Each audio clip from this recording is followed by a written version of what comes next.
ओम साई राम। श्री सच्चिदानंद सद्गुरु साईनाथ महाराज की जय। मैं साई रीना, साई लाडली रीना चैनल की तरफ से आप सभी भक्तों का स्वागत करती हूँ। आज की कथा 20 शीर्षक है साईं बाबा की लीला, श्रद्धा सबूरी और सच्ची भक्ति का फल। तो आइए आज की कथा 20 का शुभारंभ करते हैं। सभी साईं भक्तों को मेरा सादर प्रणाम। साईं बाबा कहा करते थे, श्रद्धा और सबूरी यही मेरा संदेश है। आज की कथा में हम इसी संदेश को एक सजीव लीला के माध्यम से समझ। शिरडी में एक भक्त रहते थे जो बहुत ही निर्धन थे, लेकिन बाबा पर उनका अडिग विश्वास था। उनके घर में अक्सर अन्न का अभाव रहता। कई बार उनको आर्थिक संकटों का सामना करना पड़ता। फिर भी वे प्रतिदिन बाबा के दर्शन के लिए द्वारका माई मस्जिद ज़रूर जाते। वे कभी अपनी परेशानी बाबा से सीधे सीधे नहीं कहते थे, बस मन ही मन प्रार्थना करते। प्रार्थना में वो कहते, देवा, जो तू चाहे वही कर, मुझे तुझ पर पूरा भरोसा है। हर रोज़ वो द्वारका माई जाते और यही प्रार्थना करते। एक दिन उस भक्त की हालत बहुत खराब हो गई। घर में अन्न का एक दाना तक नहीं था।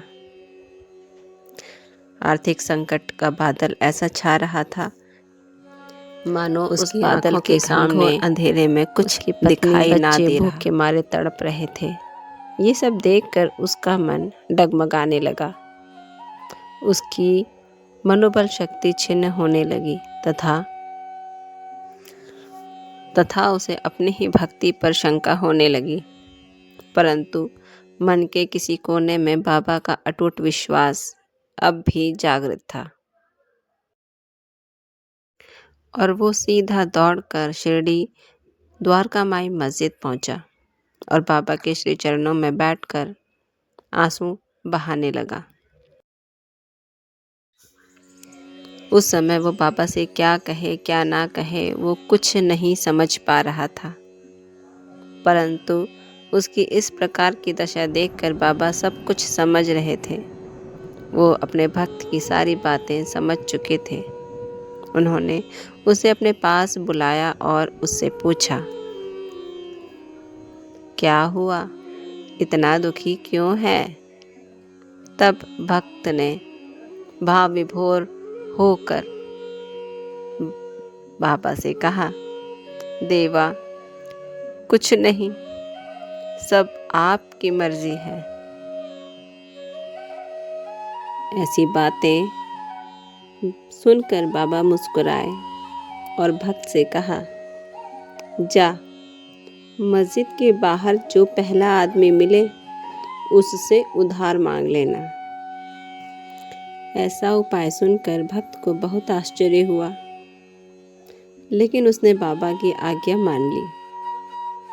बाहर जाकर उसने देखा, वही व्यक्ति मिला जो पहले कभी उसकी मदद नहीं करता था।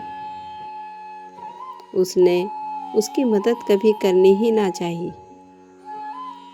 परंतु बाबा का विश्वास और उनकी आज्ञा थी, इसलिए उस भक्त ने डरते डरते उससे मदद अर्थात उधार मांगा। परंतु ये क्या आश्चर्य, उस व्यक्ति ने बिना एक पल सोचे न केवल उसे उधार दे दिया, बल्कि महीनों का राशन भी उसके घर के लिए भिजवा दिया। भक्त बिल्कुल आश्चर्य में पड़ गया कि ऐसा कैसे हो गया, जिसने कभी मेरी मदद नहीं चाही और ना ही कभी की, वो अचानक मुझ पर इतना दयावान कैसे हो गया।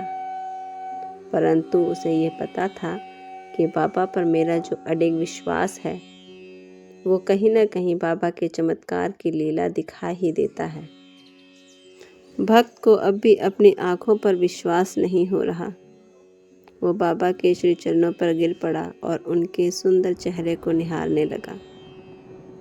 बाबा भी अपने भक्त को निहारने लगे तथा बाबा ने कहा, देखा, सबूरी का फल मिल गया। जो धैर्य रखता है मैं उसका साथ कभी नहीं छोड़ता तथा मैं उसका बोझ खुद ही उठा लेता हूँ।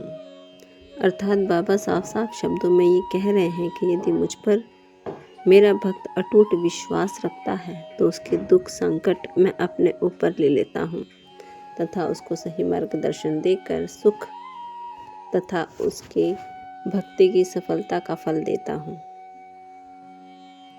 इस कथा से हमें शिक्षा मिलती है कि सच्ची भक्ति में शब्दों की नहीं बल्कि विश्वास की ज़रूरत होती है। यदि आप बाबा पर विश्वास करते हो, एक अटूट विश्वास करते हो, तो आपको चिंता करने की कोई आवश्यकता नहीं। आपके जीवन में उतार चढ़ाव भले ही आए, परंतु जो परिणाम होगा वो आपके पक्ष में तथा सही होगा। बाबा हर भक्त की परीक्षा लेते हैं पर कभी छोड़ते नहीं। हमारे जीवन में जब भी संकट परेशानी आती है तो हमें पता रहता है कि ये हमारे परीक्षा का समय चल रहा है, परंतु उस परीक्षा के समय में भी बाबा हमारा साथ नहीं छोड़ते तथा धैर्य और श्रद्धा से हर समस्या का समाधान होता है। बाबा कहते हैं कि यदि हमारे अंदर धैर्य है तथा बाबा के प्रति, ईश्वर के प्रति श्रद्धा है तो हम किसी भी बड़े संकट का समाधान आसानी से कर सकते हैं तथा बाबा अपने भक्तों को कभी भूखा नहीं रहने देते। अर्थात बाबा अपने भक्त का इतना ध्यान तो रखते हैं कि उनका भक्त कभी भूखे पेट ना सोए। जिस तरह से वो अपने समय में, जिस प्रकार वे अपने समय में भोजन कराते थे, सभी भक्तों को बड़ी प्रेम से वो भोजन कराते थे और किसी को भी, यहाँ तक कि पशु पक्षियों को भी वो भूखा नहीं रहने देते। उसी प्रकार बाबा हम सब भक्तों की रक्षा करते हैं और हमें भूखा नहीं सोने देते। कभी कभी तो बाबा हमारे इच्छित मन की कोई वस्तु हमें भोजन के रूप में लाकर दे देते हैं। कई बार ऐसा साक्षात चमत्कार होता है हम भक्तों के साथ कि जो हमारे मन कर रहा है, इच्छा हो रही है कुछ खाने की, उसको बाबा बिना कुछ समय गंवाए हमारे सामने लाकर या किसी अतिथि के द्वारा लाकर हमारे सामने रखवा देते हैं। तो ये सारे चमत्कार कई भक्तों के अब भी हो रहे हैं। तो बस आज बाबा का वचन है, जो मुझ पर भरोसा करता है मैं उसके जीवन की सारी चिंताएं अपने सिर ले लेता हूँ। तो बस अब साईं बाबा से हम प्रार्थना करते हैं, कृपया सभी अपने नेत्र बंद कीजिए और थोड़ी देर बाबा का ध्यान करते हुए कहें, हे साईनाथ, हम सबको ऐसी श्रद्धा और सबूरी देना कि सुख दुख में भी तेरा नाम ना छूटे। बाबा, कल्याण करना। साईं, सबका कल्याण हो। जय साईं राम। ओम साईं राम। तो इसी साईं प्रार्थना के साथ आज की कथा 20 यही समाप्त होती है। कल कथा 21 का अध्ययन होगा। तब तक ओम साईं राम। श्री सच्चिदानंद सद्गुरु साईनाथ महाराज की जय। बाबा आप सब पर कृपा रखें, आपको आशीर्वाद दें और कष्टों से दूर रखें। ओम साई राम। श्री सच्चिदानंद सद्गुरु साईनाथ महाराज की जय।